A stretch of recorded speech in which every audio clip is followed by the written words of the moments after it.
Hello, dear students. How are you all? Welcome back at Unacademy channel. Let's crack GATE and ESE. ME Mechanical. Okay, this channel is specifically for mechanical. I am Mudit Raj, and you are learning many subjects on this channel. And I am mainly dealing here with engineering mechanics.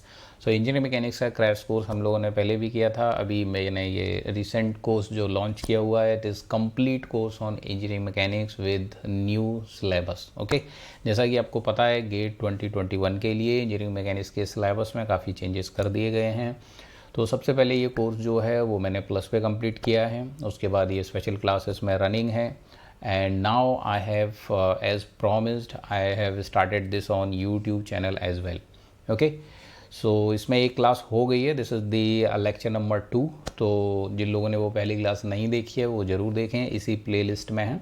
सो जो लोग आज नए हैं तो पहले मैं थोड़ा सा इंट्रोडक्शन बताना चाहूँगा आप अपने बारे में and the about the fee and platform. What are the basic information. Okay, so here first of all you can see this is my profile. I am Mudit Raj and I have been teaching for last 9-10 years across the India. My MTech is in design engineering from IIT Delhi and multiple time I have cracked the GATE exam and other PSUs. I have also wrote IAS mains in 2012. I am mechanical engineering faculty. So mechanical students can learn all the subjects from me on the plus. Okay, so one by one I am completing all subject of mechanical engineering on the plus, and civil engineering student can learn the 4 common subjects from me on Unacademy plus. These are engineering mechanics, strength of material, fluid mechanics and hydraulic machinery. Okay, यहाँ ये subjects जो हैं वो मैं plus पे complete कर चुका हूँ एक बार, इनको मैं दोबारा भी कराऊंगा. ठीक है, so these 6 subjects in very much detail I have completed on the plus. 7 subjects manufacturing science, this I am going to start very soon. Nearly 21 November से ये स्टार्ट हो जाएगा and its timing will be daily 10 PM so that working candidate जो job वाले student हैं वो भी इसको अटेंड कर पाएंगे. Okay, so if you want to learn from me then you can just follow me on Unacademy. आप laptop पर अनअकैडमी वेबसाइट पर जाके सर्च कर सकते हैं मुझे, या मोबाइल फ़ोन पर आप ऐप डाउनलोड करेंगे learning app, there you can search with my name, then you will reach my profile. Okay, so this is my profile when you will reach on Unacademy platform. ये मेरा profile आपको मिलेगा वहाँ पर. पहला काम आपको क्या करना है, आप वहाँ पर मुझे फॉलो कर दीजिए so that you will be getting all notification about the classes and courses. New course जब भी लॉन्च होगा तो आपको नोटिफिकेशन मिल जाएगा, चाहे वो प्लस की क्लास हो या स्पेशल क्लास हो. वहाँ आपको मेरे बहुत सारे कोर्सेज देखने को मिलेंगे. प्लस पर बहुत सारे कोर्सेज मैंने कंप्लीट करा रखे हैं, लाइक स्ट्रेंथ ऑफ मटेरियल है, मशीन डिज़ाइन है, उससे पहले इंजीनियरिंग मैकेनिक्स है. ठीक है, देन थ्योरी ऑफ मशीन है, फ्लूइड मैकेनिक्स है, hydraulic machinery. All these subjects are completed in very much detail.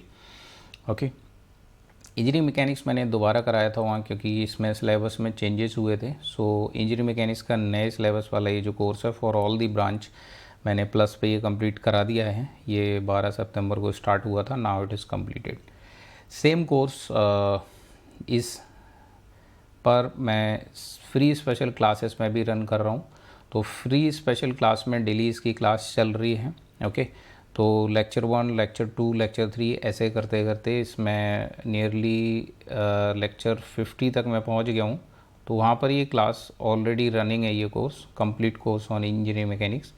तो ये जितनी भी स्पेशल क्लासेस हैं यहाँ आप इनका नोट्स भी सबका PDF फॉर्म में डाउनलोड कर सकते हैं स्पेशल क्लास के सेक्शन में जाकर मेरे प्रोफाइल पर.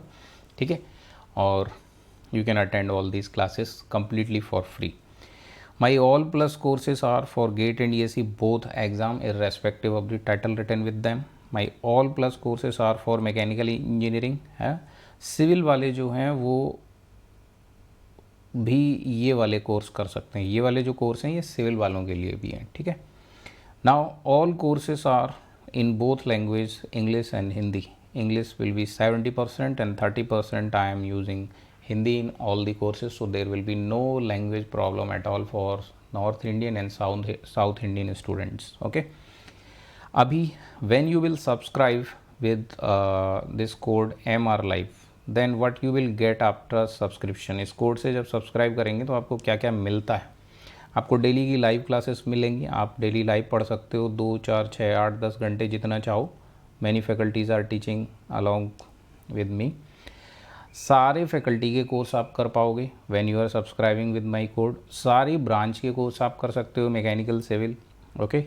ऑल टेक्निकल सब्जेक्ट आपको मिलेंगे, all GS subject, mathematics, aptitude, downloadable notes, test series, recorded class. जो भी लाइव क्लास चलती है वो बाद में रिकॉर्डेड में बदल जाती है ऑटोमेटिकली, तो आप यहाँ रिकॉर्डेड और लाइव दोनों आपको करने को मिलेगा, ठीक है। ये सारा कुछ आपको एक सब्सक्रिप्शन में ही मिलता है। Now if we talk about the syllabus and different exam, so the syllabus of GATE and ESC is very standard, in which आपका इसरो, डीआरडीओ, बार की ये कवर हो जाता है, सेंट्रल पीएसयूज़ का कवर हो जाता है, स्टेट पीएसयू एंड जितने पीएससी हैं स्टेट वाले, इनका सिलेबस भी आपका कवर हो जाता है।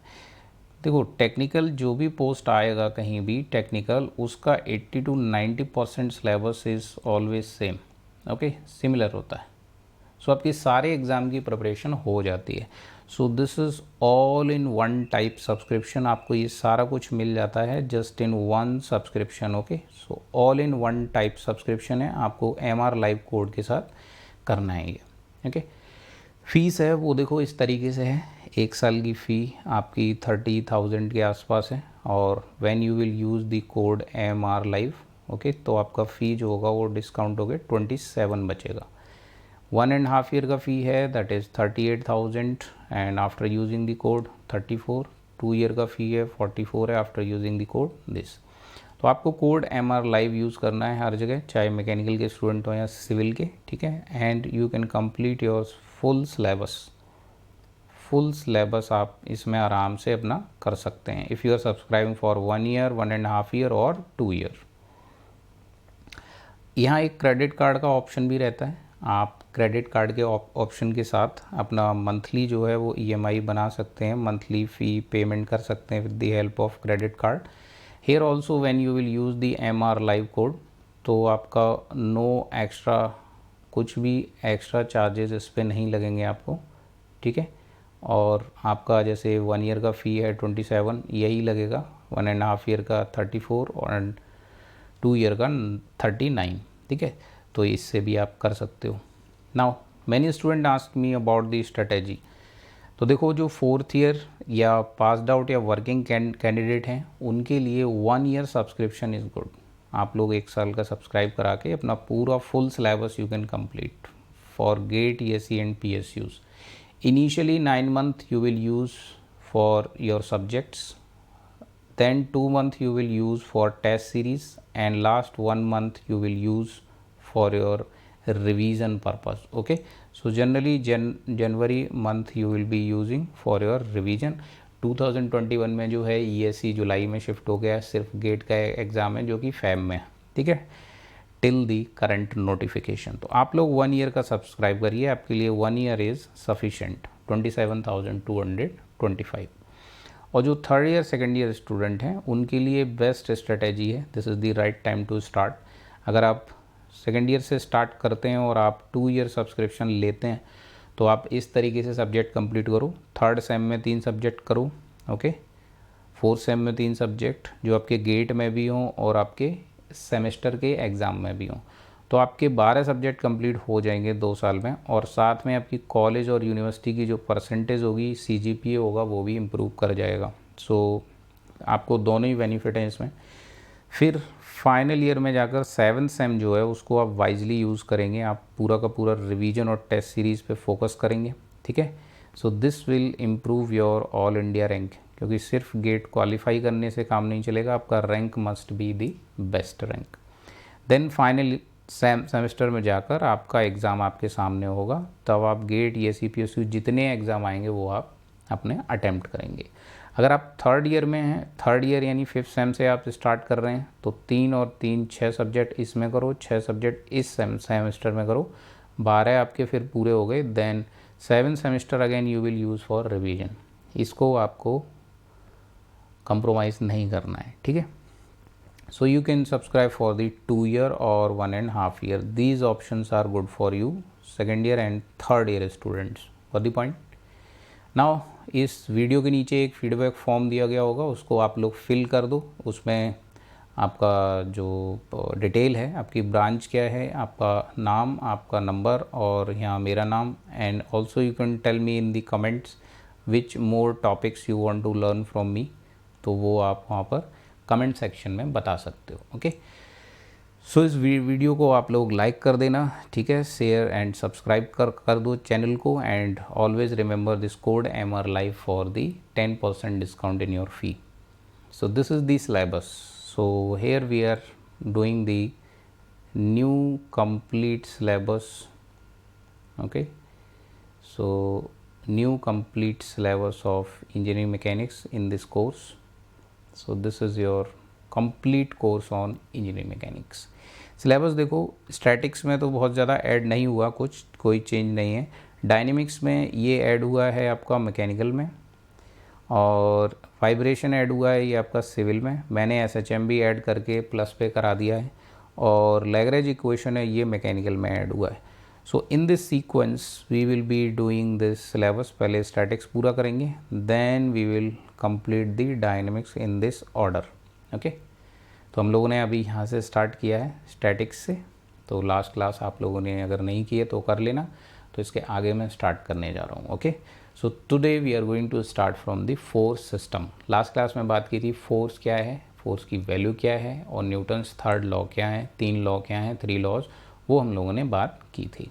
Okay, so now come to the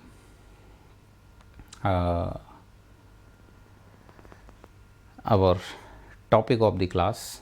Okay, so in last class we have started with the basic definition. हम लोगों ने फिर उसके कीवर्ड देखे थे, स्टडी के बारे में, फिजिकल क्वांटिटी देखा था, ठीक है, different type of physical state of the body देखा था, रिजिड बॉडी और वो कैसे सब्जेक्ट्स डिफरेंट इससे निकलते हैं वो चेक किया था।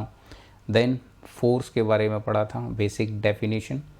Then principle of transmissibility, Newton's law 1, 2 and 3, ये हम लोगों ने यहाँ तक किया था। Now we are going to do the next topic, that is nothing but force system. So force system से हम लोग अब स्टार्ट करने जा रहे हैं, force system. Okay, so let's start with this.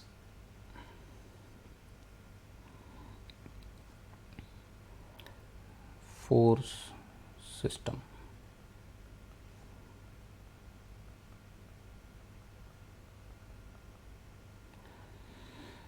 So last class में बात की थी कि फोर्स क्या होता है और कितना होता है। अभी हम लोग बात करने जा रहे हैं कि अगर बॉडी पर कई सारे फोर्स लग रहे हों एक साथ, तो उसको फोर्स सिस्टम बोला जाता है। सो आप पहले तो फोर्स सिस्टम के बारे में लिख दो, तो लिखो when more than one force, when more than one force are acting on any body or system,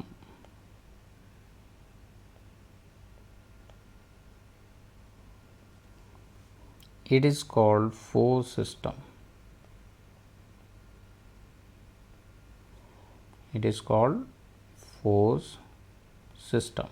ठीक है, एक फोर्स लग रहा होगा तो बोलेंगे force is applied on the body, but if more than one forces are acting on any body और system, it will be called force system is applied on the body. ठीक है, अब फोर्स सिस्टम कितने तरीके का हो सकता है? So mainly force system is divided into 2 parts.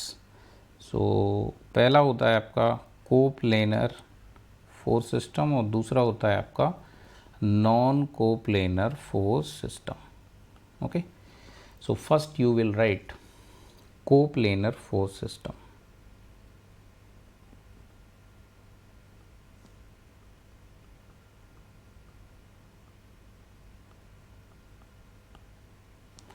Second, you will write non-coplanar force system.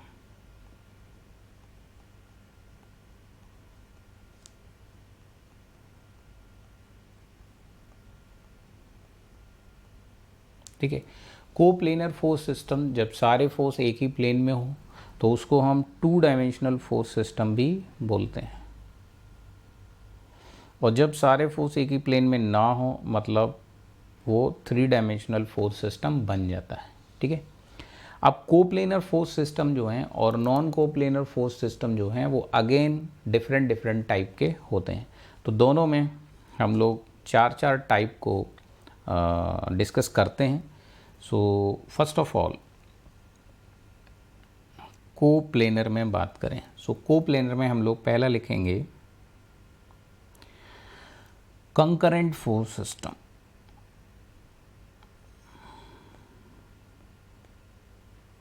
Concurrent force system, ठीक है। उसी तरह इस साइड भी होगा कंकरेंट फोर्स सिस्टम।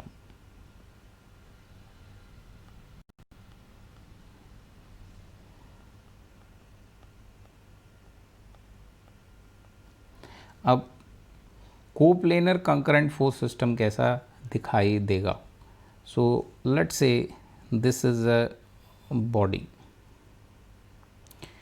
कोप्लेनर है मतलब सारे के सारे फोर्स क्या होंगे, एक ही प्लेन में होंगे।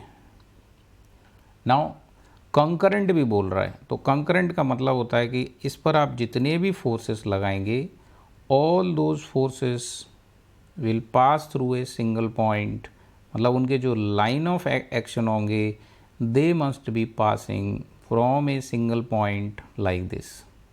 ओके, सो अगर ये सारे के सारे फोर्स की लाइन ऑफ एक्शन हम लोग डिस्कस कर चुके हैं लास्ट क्लास में। ये F1 फोर्स का लाइन ऑफ एक्शन होगा, ये F2 फोर्स का लाइन ऑफ एक्शन होगा। So if line of action of all forces are meeting at a single point then it will be called concurrent force system, ठीक है। मान लो इस पे 4 फोर्सेस लग रहे हैं लाइक दिस। नॉन कोप्लेनर में कंकरेंट फोर्स सिस्टम कैसे बनेगा? देखो, let's say there is a 3 dimensional body like this and forces are acting on it in this manner. Let's say this is a 3 dimensional body like this, और इस पर जो forces लग रहे हैं they are like this concurrent। so concurrent करना है मतलब सबके लाइन ऑफ एक्शन एक ही पॉइंट पर मिलने चाहिए। सो मान लो एक फोर्स यहाँ लग रहा है along the this edge and second force is acting here and third force is acting here। okay, so let's say this is F1, this is F2 and this is F3। इसका line of action first का ऐसे जा रहा है, second का line of action is coming like this and this third का line of action is coming like this। so all these line of actions are meeting at this corner। so at this corner let's say this is point A, all are meeting at this point A, so this will be non coplanar concurrent force system। clear हुआ कि नहीं? yes or no? so these are like this। now दोनों में concurrent force system हम लोगों ने discuss कर लिया। now सेकेंड होता है दोनों में ही, second one is parallel force system. तो इसमें सेकेंड लिखेंगे हम लोग parallel force system, parallel force system.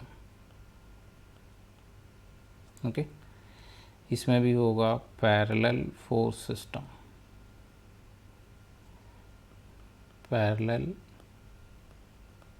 Force system. Okay, parallel force system का डायग्राम कैसे बनेगा? लुक, मान लीजिए बॉडी इस तरीके से है, ओके, एंड कोप्लेनर तो ये पहले से ही है, तो सारे फोर्स जो होंगे एक ही प्लेन में होंगे, साथ में पैरेलल भी होने चाहिए। पैरेलल बोले तो उनके जो लाइन ऑफ एक्शन होंगे they must be parallel to each other। So keyword is line of action, line of action, line of action. Got the point or not? So let's say three forces are acting like this, F1, F2, F3, and all three are parallel to each other. All three are in a single plane, so it is coplanar parallel force system. Now come to the second, non-coplanar parallel force system. Here I can draw a, let's say, three-dimensional body like this, and forces are acting on it in parallel. So parallel force system here can be seen like this. Let's say I am applying one force here, okay, one force I am applying here, second force I am applying here, third force I am applying here, okay, and fourth force let's say I am applying here.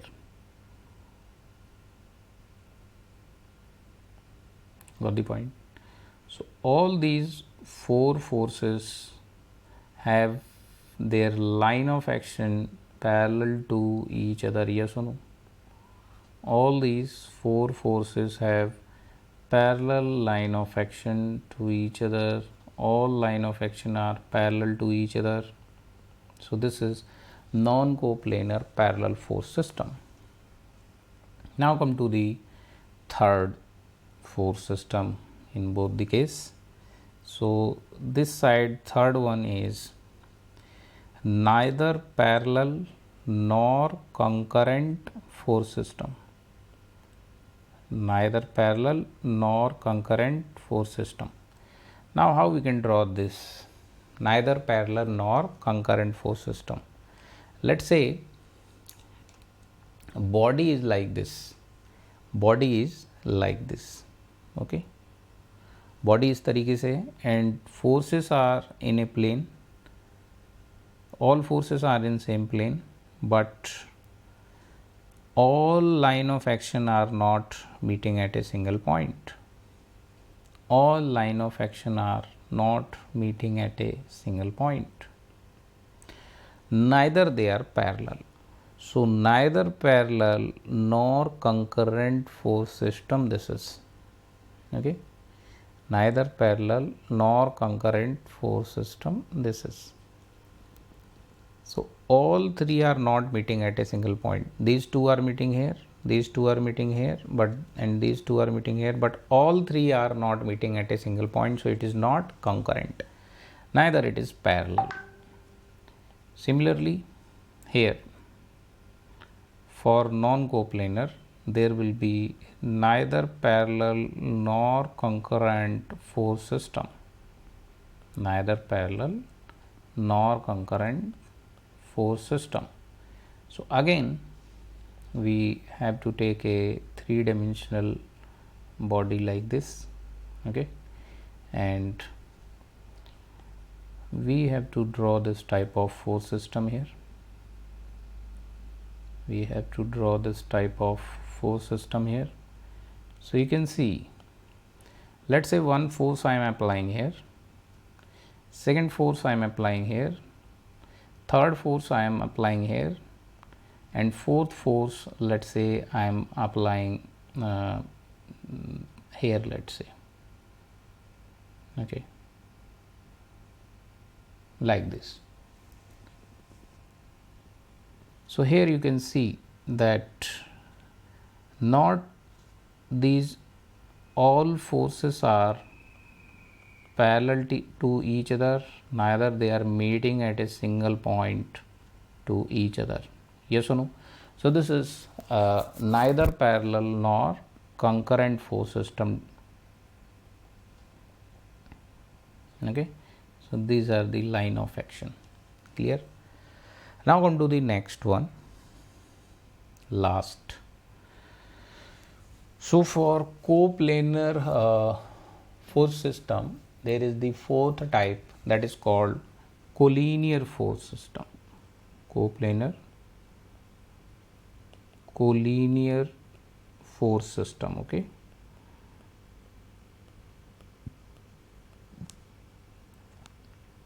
collinear force system. So how collinear forces can be there? Let's say this is a body. Forces will be collinear, means all forces will have the same line of action. Let's say one force is this, second force is this, and let's say third force acting at this point C. So first force is acting at A point, this is at B point, this is acting at C point. So all these three forces having same line of action, yes or no?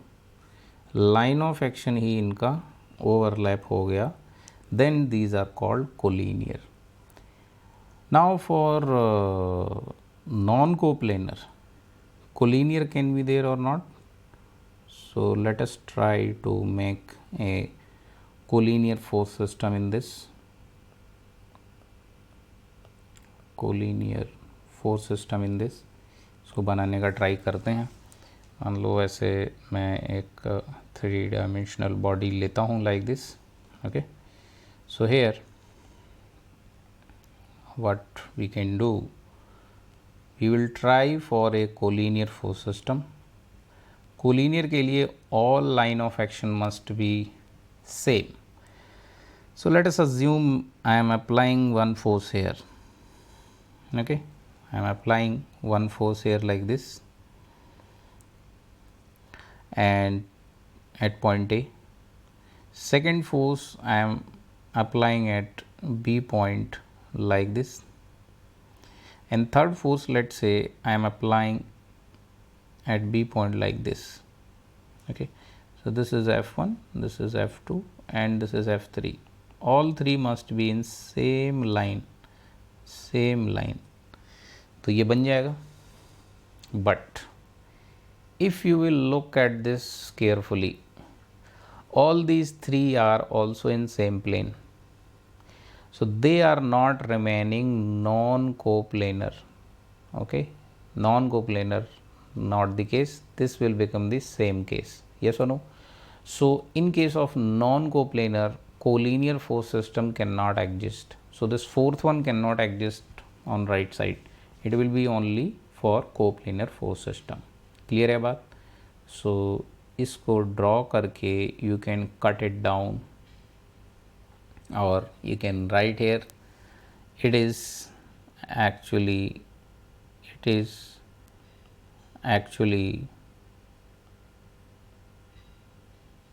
become coplanar. Okay, so here it cannot exist.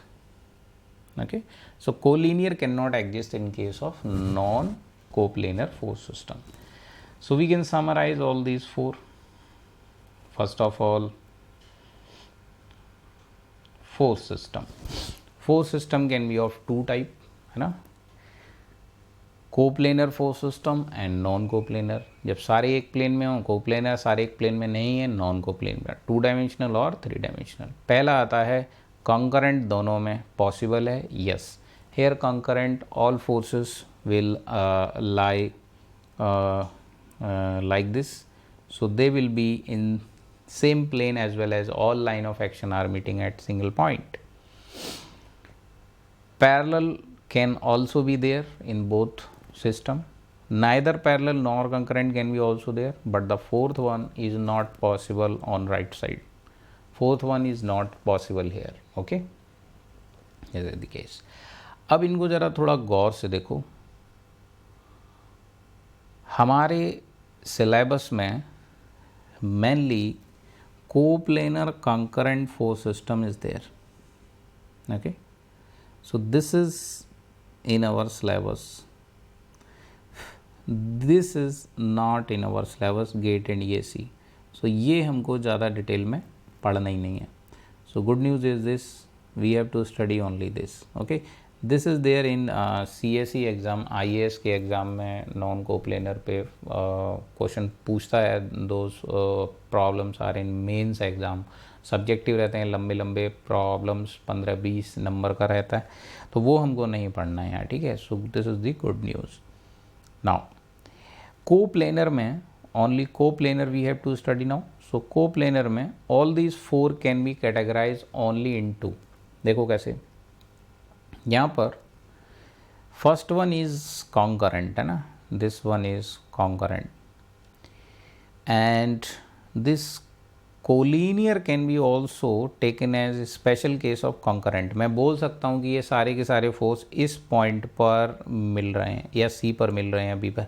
So I can also say that these are concurrent at point A, B और C, yes और no. So this collinear can be taken as special case of concurrent, मतलब fourth वाला special case हो जाएगा first वाले का। And second वाला, देखो सेकंड वाला ये नॉन कंकरेंट है और parallel can be a special case of non concurrent. तो second and third these will also become your one category, ये बन जाएंगे नॉन कंकरेंट और फर्स्ट एंड लास्ट बन जाएंगे कंकरेंट। तो पूरे चार दो में डिवाइड हो जाएंगे, coplanar concurrent, coplanar non concurrent. These are in our syllabus. बात यहाँ तक समझ आई? Very good. So finally the coplanar force system will be divided only into two types. Hence यहाँ पे लिख दो, hence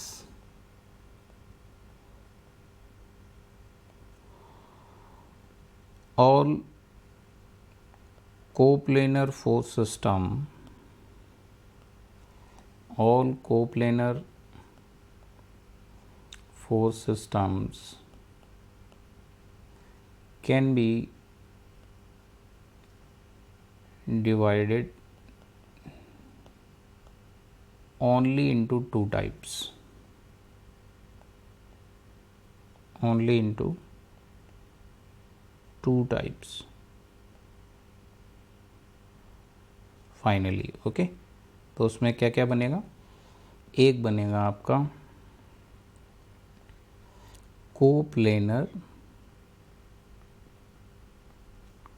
concurrent force system,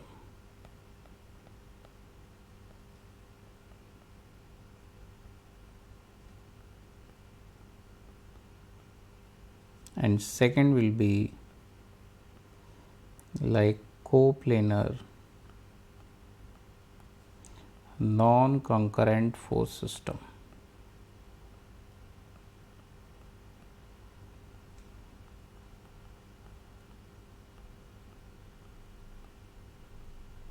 okay, so हमको यही दोनों पढ़ना है। So this will be our first topic to study. तो इसमें हम लोग स्टार्ट करने जा रहे हैं पहला वाला, that is coplanar concurrent force system. ठीक है, तो हेडिंग डाल देते हैं भाई, हेडिंग डाल देते हैं भाई, coplanar concurrent force system. So now come to the next.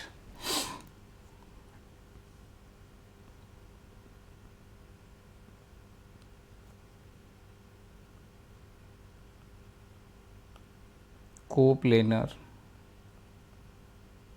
concurrent force system।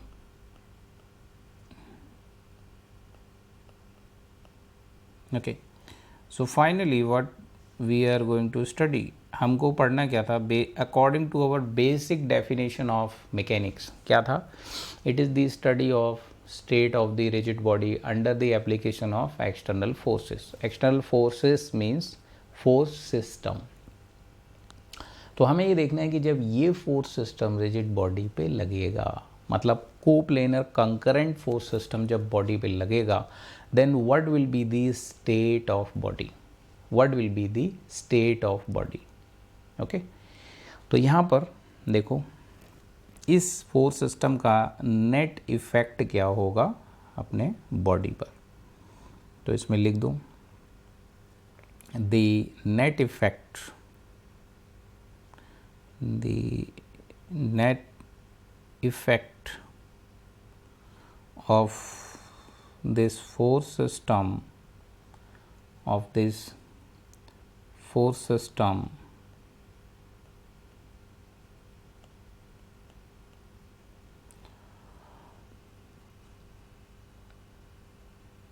is only a resultant force,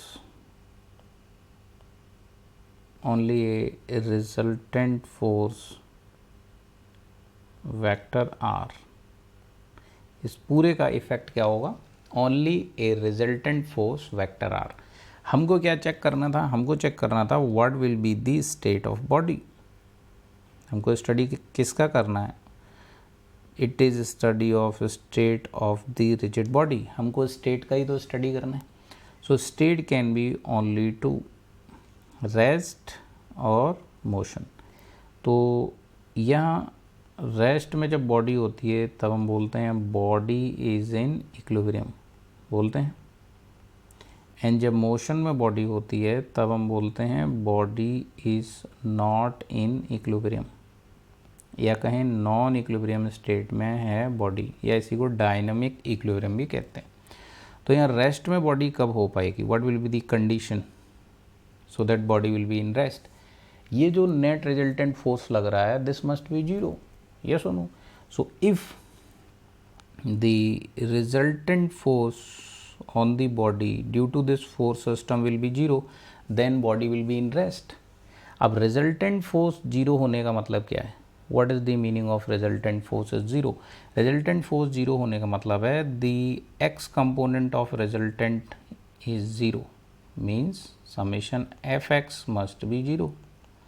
And second condition, इसका y component must be also 0.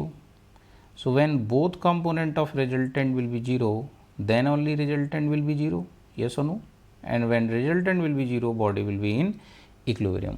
So actually these will be called the conditions of equilibrium. Equation 1 and 2 will be nothing but conditions of equilibrium.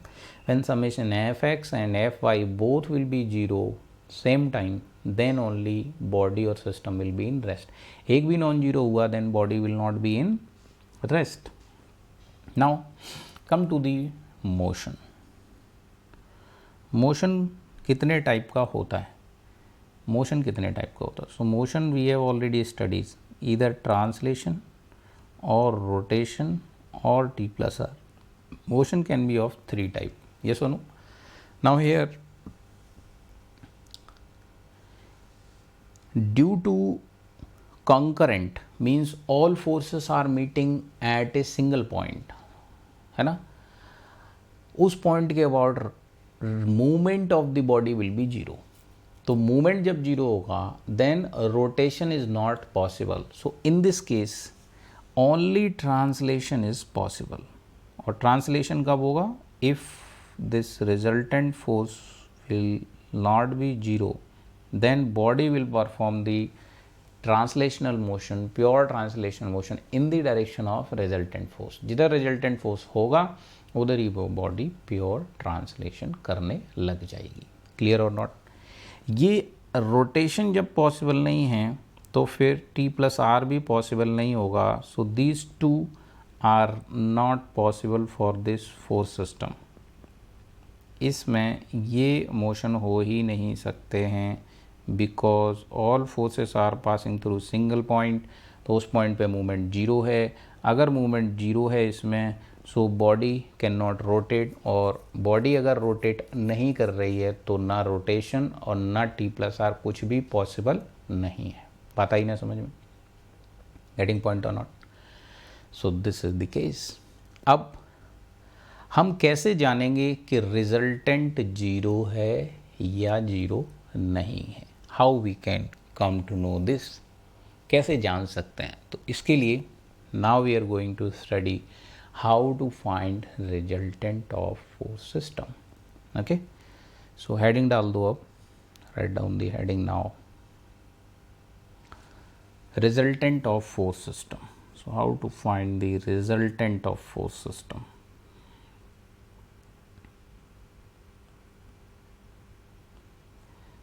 Resultant of force system. Force system means when more than one forces will be acting on body or system, it will be called a force system. So how to find the resultant of any force system. So there are different methods, है ना. So in that first method is parallelogram method, or you can say parallelogram law, है ना. So parallelogram law क्या कहता है? According to this, let's say if there is a body like this, okay, there is a body like this, and two coplanar concurrent force system are acting on it. Let's say this is first force F1 acting like this, and second force F2 is acting like this, okay, F2 acting like this. Both are acting at point A and the angle between them is theta, okay. Two forces are acting on this body. This is your body, okay. So on this body two forces are acting like this. Now how to find resultant? So according to parallelogram law, what you will do is second force के head से first force के parallel line खींचेंगे, and जो आपका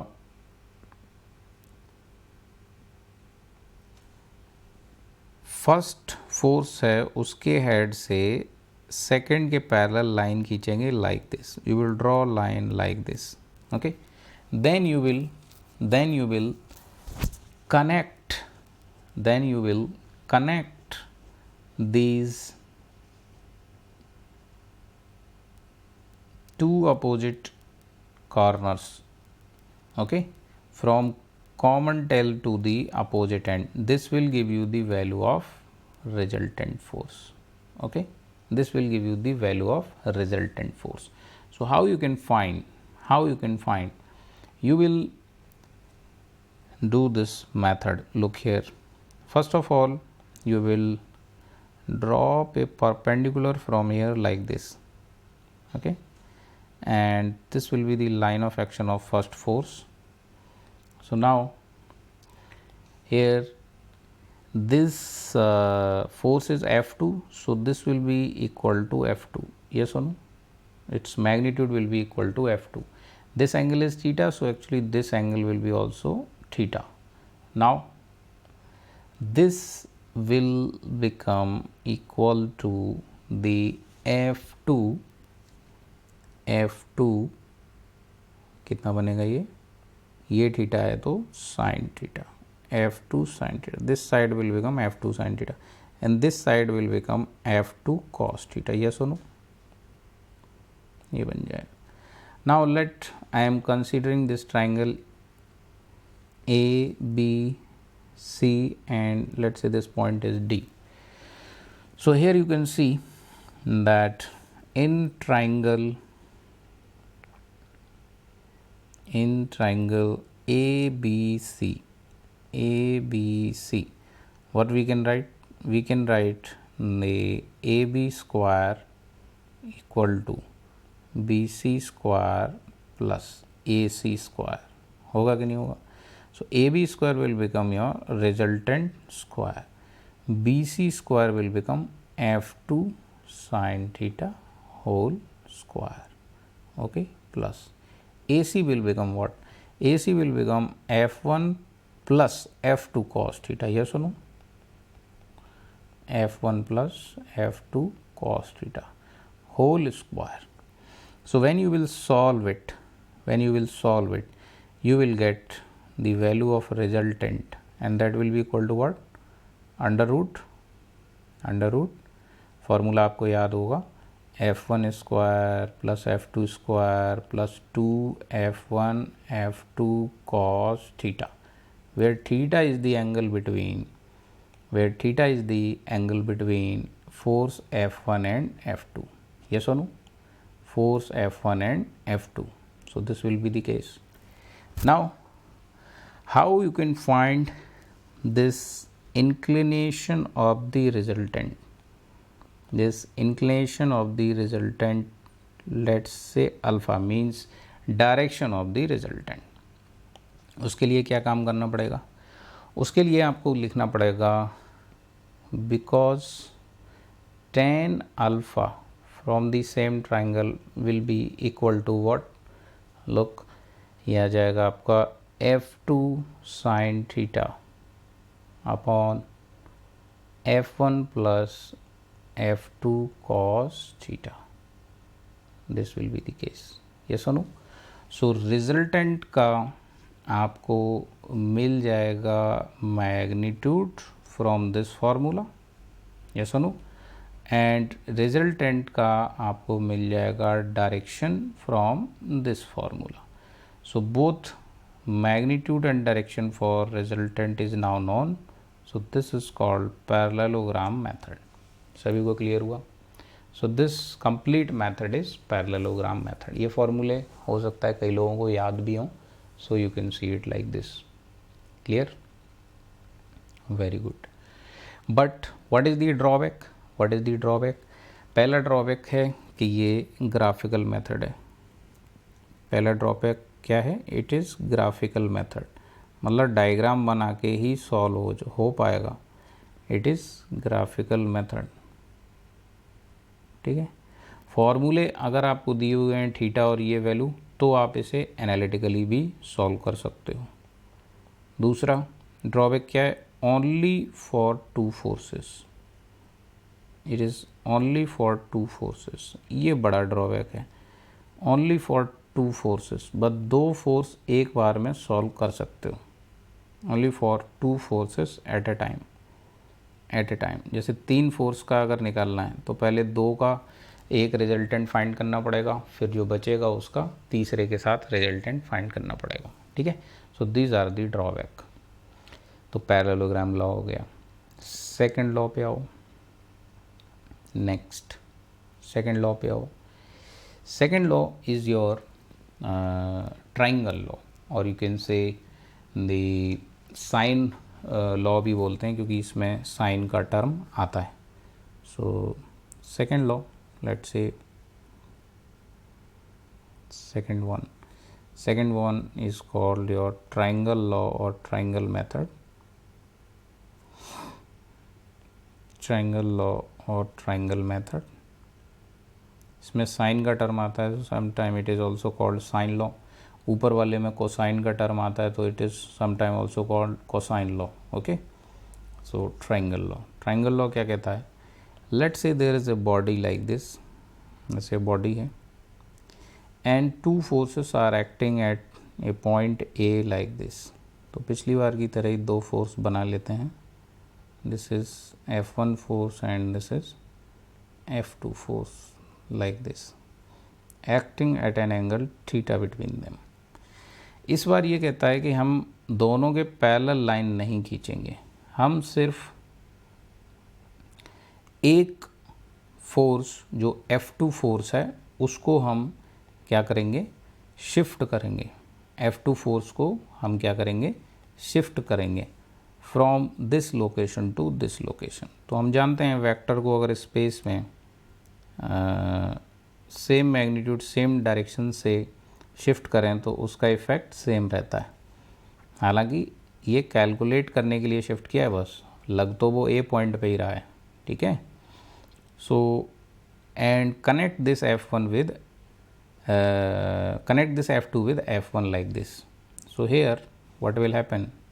जब आप ऐसे triangle close करोगे ये पूरा, taking the third side at the resultant, so this will give you the value of resultant.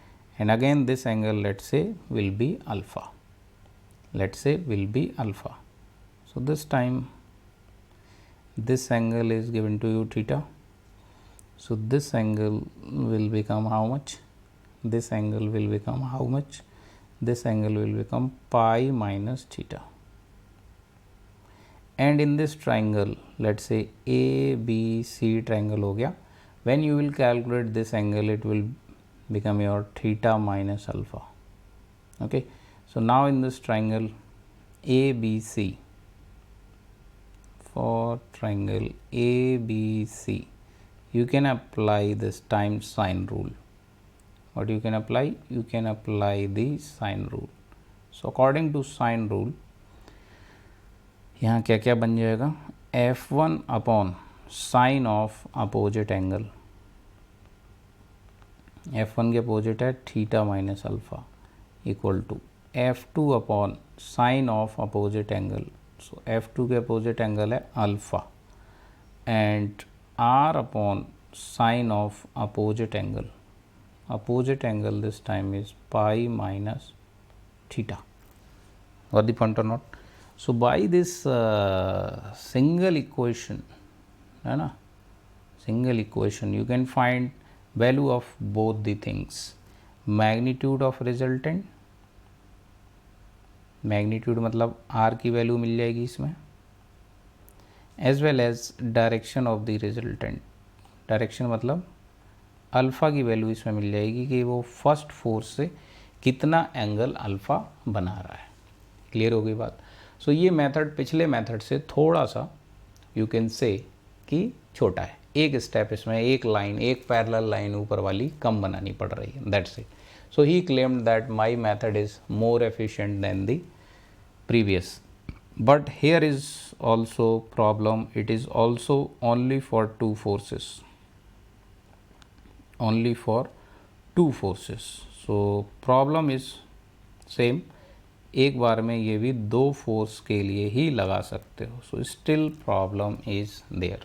So this is triangle law.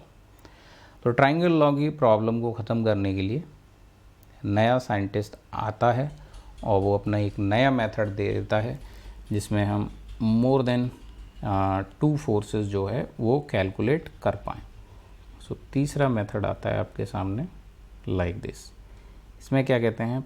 Polygon law. क्या बोलता है? Polygon law. Polygon law is for many forces at a time. कई force आप इससे solve कर सकते हो. So let us assume that a body is like this. A body is like this, है ना, and many forces are acting on this body at point A, let's say. This is point A and many forces are acting. Let's say this side F1, this side F2, this side F3, okay, and this side F4. Let's say many forces are acting like this on the body. तो उसने कहा कि आपको करना क्या है? You have to simply take all these forces with their direction and add them like a polygon. बोला सबसे पहले F1 फोर्स बना दो यहाँ with same magnitude and direction. उसमें क्या करो? F2 कनेक्ट कर दो with same magnitude and direction. उसमें क्या करो? F3 कनेक्ट कर दो with same magnitude and direction like this. Okay, so F3 will be connected here. Then बोला F4 कनेक्ट कर दो like this. So let's say F4 is up to this. Okay, ये यहाँ तक F4 आ रहा है. वो उनके मैग्नीट्यूड और डायरेक्शन हिसाब से आप ग्राफिकली बना देंगे प्रॉपर स्केल मान के. So here what will be the resultant? Resultant will B जहाँ से कहानी शुरू हुई से लेकर जहाँ पे कहानी ख़त्म हुई, this will give you the value of resultant. This will give you the value of resultant. ठीक है. So you will keep on connecting all the forces in sequence and make a polygon like this. Clear हो गई बात? या मान लो थोड़ा simple कर देता हूँ so that आपको समझ आए. यहाँ मैं F4 को इतना ही बना रहा हूँ. Let us assume F4 is like this. Okay. So now your resultant will be from initial point to final point like this. So यहाँ से आप रिजल्टेंट का ये मैग्नीट्यूड भी फाइंड कर लेंगे एज वेल एज रिजल्टेंट का डायरेक्शन भी आप फाइंड कर लेंगे. अल्फ़ा कितना बन रहा होगा विद द एक्स एक्सिस. इधर से फाइंड कर लो या फिर इधर से फाइंड कर लो. From any side you can find the resultant direction. Got the point और not? So this is the polygon method but it is only and only graphical. So ये इसका बहुत बड़ा ड्रॉबैक है. It is for many forces, for many forces, कई force आप इससे solve कर सकते हो एक साथ, बट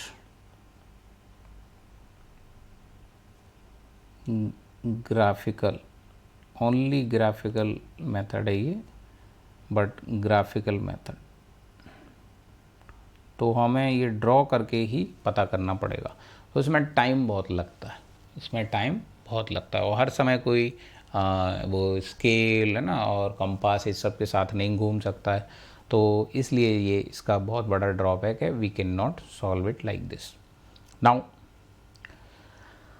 अगला साइंटिस्ट आता है, वो देखता है कि हम बहुत सारे फोर्सेस को एनालिटिकली भी सॉल्व कर सकते हैं, we can solve many forces when they are acting on your body analytically. तो वो क्या मेथड है देखो। So according to that scientist, finally our fourth method is called analytical method.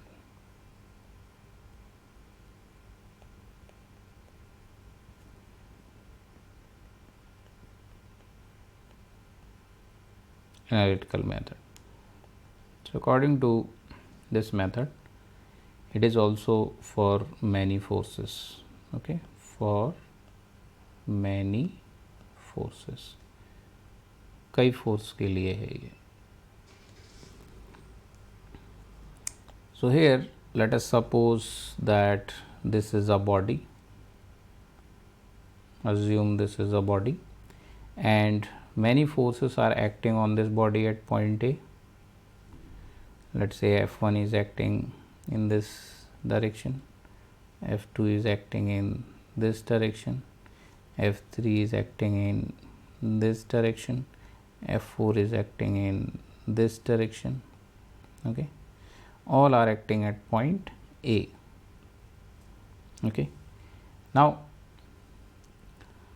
here let's say these are the x and y axis, ये आपकी x axis हो गई और ये आपकी y एक्सिस हो गई।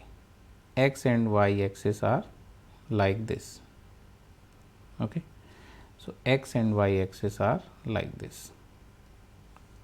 अभी इनके आपको एंगल्स जो हैं वो बताए हुए हैं। Let us assume that angle for first force is θ1 from x axis given like this, F2 का जो एंगल है that is from y axis it is given, F3 का जो एंगल है that is given from x axis θ3, and this is also given from x axis, let's say θ4, okay. So all the four forces are given like this. So how we can find the resultant of all these forces? तो इसमें analytical approach है, कहता है सबसे पहला काम क्या करो, आप सारे फोर्सेस का एक्स कंपोनेंट पता कर लो। First of all calculate the X component of all forces, X component of all the forces, okay. तो वो कैसे कैलकुलेट किया जाएगा, look, X component of all forces, so that will be summation F X. ये इसको मैं ऐसे लिखता हूँ, X component of resultant find करना है, that will be nothing but summation of all component of forces in X direction. तो यहाँ देखो, जो कंपोनेंट होगा राइट साइड में वो पॉजिटिव लिया जाएगा, जो लेफ्ट साइड में आएगा वो नेगेटिव लिया जाएगा। तो यहाँ F1 के देखो कैसे कंपोनेंट बनेंगे, यू कैन सी F1 का एक्स कंपोनेंट इस डायरेक्शन में होगा, है ना, और F1 का y कंपोनेंट जो होगा वो इस डायरेक्शन में होगा, ये सुनो। तो ये दोनों आप क्या कर सकते हो, बना सकते हो इस तरीके से, F2 का x कंपोनेंट लेफ़्ट साइड होगा और F2 का y कंपोनेंट जो होगा वो अपवर्ड होगा। क्लियर है? So you can write down the equation like this. इधर कंपोनेंट कितना होगा F1 का, चलो कंपोनेंट ही लिख देते हैं, F1 cos θ1, ये कितना होगा F1 sin θ1। F2 का थीटा देखो वर्टिकल से बन रहा है, तो ये वर्टिकल कंपोनेंट आएगा F2 cos θ2 और ये आएगा F2 sin theta 2 x component. Clear है कि नहीं? So like this you can draw all the component of forces. But F3 का देखो ये डायरेक्शन है, it is going towards the A, तो इसका x component will be right side, yes और no, and y component will be upward, yes or no. So this will be the x component of F3, it will be F3 cos theta 3, and this will be F3 sin theta 3. ये दोनों positive होंगे. And for fourth force इसका x component right side होगा, सो this will B F4 cos theta 4, and here this will be downward, so it will be negative F4 sin theta 4. Okay, so now you can write down the equation summation fx of all forces. So पहला plus F1 cos theta 1, okay, plus F1 cos theta 1. दूसरा minus F2 sin theta 2. तीसरा plus, because it is right side, इसका direction क्या है, right side, and plus F4 cos theta 4, F4 cos theta 4. So let us assume इस पूरे का value आपको मिल जाता है, सारे फोर्स और उनके एंगल दिए जाएं तो इसका वैल्यू मिल जाएगा.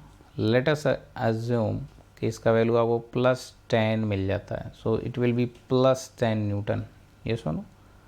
सो लेट अस अज्यूम अगर ये आपको पहला इक्वेशन +10 मिल जाता है सारे फोर्स के एक्स कंपोनेंट का sum. Similarly you will find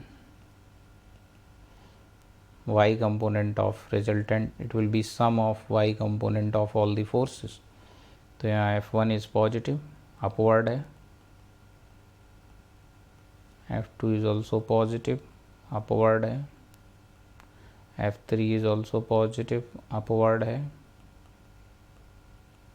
but F4 is downward, so minus होगा. Okay, so you can write ry will be nothing but summation fy. let us assume पूरा वैल्यू -5 आ जाता है, assume कर लेते हैं. तो ये आप ऐसे क्वेश्चन में फाइंड करोगे तो आपको total R X and R Y की वैल्यू आ जाएगी, means X component of resultant and Y component of resultant. अभी आप क्या करोगे, now you will draw whole body again, whole body you will draw again. So whole body will be like this. Here you will draw x and y axis like this, this is x and y axis like this, and this is point A, and here you will make the x and y component. So rx is +10, so you will draw right side है ना, so rx will be like this, plus का 10, so it will be right side है ना, so rx is equal to plus का 10 Newton, and ry will be downward because it is minus, so ry will be minus का 5. so where will be the resultant force, आपको दोनों component मिल गए, so resultant will be somewhere here है ना, resultant will be somewhere here. तो resultant का आपको magnitude और डायरेक्शन दोनों मिल जाएगा कि नहीं बोलो. मान लो एक्स एक्सिस से थीटा बना रहा है, so what will be the equations here. Here in this triangle you can apply R equal to R x square plus R y square का under root. so from this you can find the value of magnitude of the resultant. Clear? And theta equal to, you can write tan inverse mod of summation fy over fx, or you can say ry over rx, एक ही बात है. ry is summation fy and rx is summation, यहाँ से आपको theta आ जाएगा. So both values you can find the magnitude as well as direction, magnitude as well as direction of the resultant. Yes or no? So both things you can find by analytical method like this. So this is a nice method. इसमें आपको magnitude और direction दोनों मिल जाता है और बिना graphical approach के, बिना ग्राफिकल अप्रोच के यहाँ रिजल्टेंट आपको दिखाई दे जाएगा and theta we will always consider from X axis, resultant यहाँ आपको मिल जाएगा. Then let's say mass of body will be m, तो ये बॉडी क्या करेगी, ये बॉडी क्या करेगी, इस r के डायरेक्शन में प्योर ट्रांसलेशन करती हुई चली जाएगी. So net resultant force will be equal to ma. ठीक है, so net resultant will be like this. So इसी की डायरेक्शन में बॉडी प्योर ट्रांसलेशन करते हुए चली जाएगी. If resultant you can find, mass is given, then acceleration you can also find, but वो डायनेमिक्स का पार्ट हो जाएगा, उसको हम लोग डिटेल में डायनेमिक्स में करेंगे. यहाँ बस ये चेक करना है कि बॉडी इक्विलिब्रियम में है या नहीं. अगर इक्विलिब्रियम में है तो फोर्सेस बताओ, और अगर इक्विलिब्रियम में नहीं है तो ऐसा फोर्स लगाओ जिससे कि रिजल्ट रेस्ट में आ जाए. बात समझ आई? तो दो ही तरीके के क्वेश्चन स्टैटिक्स में रहते हैं.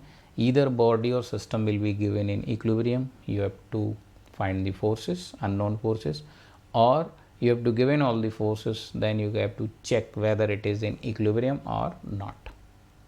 ठीक है, तो ये अपने सारे मेथड हो गए जिसमें हम लोगों ने डिस्कस किया कि रिजल्टेंट फोर्स कैसे फाइंड किया जा सकता है.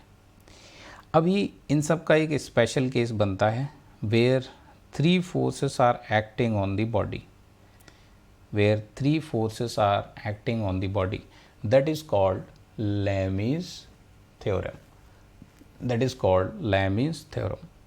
ठीक है, तो वो इसी का स्पेशल केस बनेगा, उसको हम लोग फिर नेक्स्ट क्लास में डिस्कस करेंगे.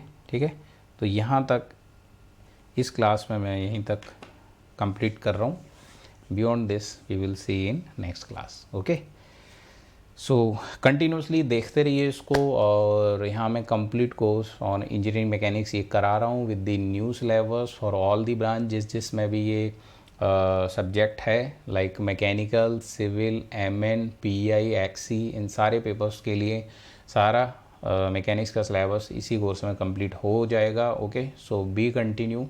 आप ये सारे वीडियोज़ हैं यूट्यूब पे देखते रहिए. मैं बहुत सारी प्रॉब्लम्स लेने वाला हूँ यहाँ पर, और पूरा का पूरा थ्योरी हम लोग यहाँ पर करेंगे डिस्कस. बस आपको थोड़ा सा पेशेंस रखने की ज़रूरत है, because this is my way of teaching. आप आराम से पढ़ेंगे, देन आई थिंक कि आप लंबे टाइम तक इसको रिटेन कर पाएंगे, याद रख पाएंगे. ठीक है, so now at last once again the basic information which I want to deliver. तो वो अपना है कि जो अपना कोर्सेस हैं और अबाउट द फी स्ट्रक्चर वो मैं आपको बता रहा हूँ, वो आप कर सकते हैं. So you can see this is my profile here. I am Mudit Raj and I have been teaching for last 9-10 years for different competitive exams across the India. Okay, and I am a mechanical engineering faculty and I am taking all subject of mechanical engineering on Unacademy Plus. ये 6 subject I have already completed.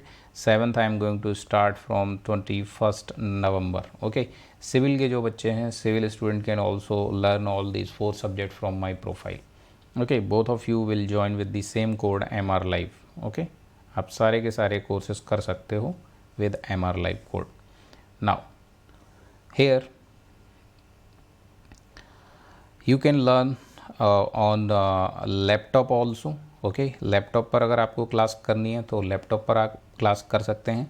आप अगर mobile phone पर पढ़ना चाह रहे हैं वहाँ भी मेरा प्रोफाइल सर्च कर सकते हैं. This will be my profile on Unacademy plus when you will search with my name. यहाँ आप नोटिफिकेशन के लिए फॉलो कर दो सो दैट आपकी कोई क्लास मिस ना हो.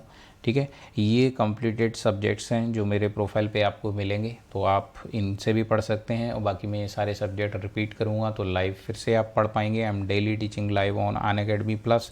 ठीक है, तो आप लाइव ये सारे कोर्सेज कर सकते हैं. प्लस पे ये कोर्स कंप्लीट मैं पहले ही करा चुका हूँ, और स्पेशल क्लास में ये जो कोर्स है वो ऑलरेडी रनिंग है. लेक्चर नंबर 50 पे पहुँच गए हैं. सारे नोट्स PDF आप वहाँ पे डाउनलोड कर सकते हैं. Finally I have started this on YouTube also. Fees है, देखो जो फ़ी में आपको यहाँ 1 टाइम सब्सक्रिप्शन में ये सारा कुछ मिल जाता है, live classes, all subject, all faculty, all everything you will be getting. सारे एग्ज़ाम की प्रिपरेशन आपकी हो जाती है इसमें। फ़ी है वो इस तरीके से है, 1 ईयर की फ़ी है आपकी 27 after using the code MR Live, ठीक है। एंड 1.5 ईयर की है 34,650 एंड 2 ईयर की फ़ी है 39,600। ओके, तो these are the advisable for your full syllabus. आप आराम से अपना फुल सिलेबस कर पाएंगे इसके साथ, ठीक है। तो मिलते हैं नेक्स्ट क्लास में, तब तक के लिए जय हिंद, जय भारत।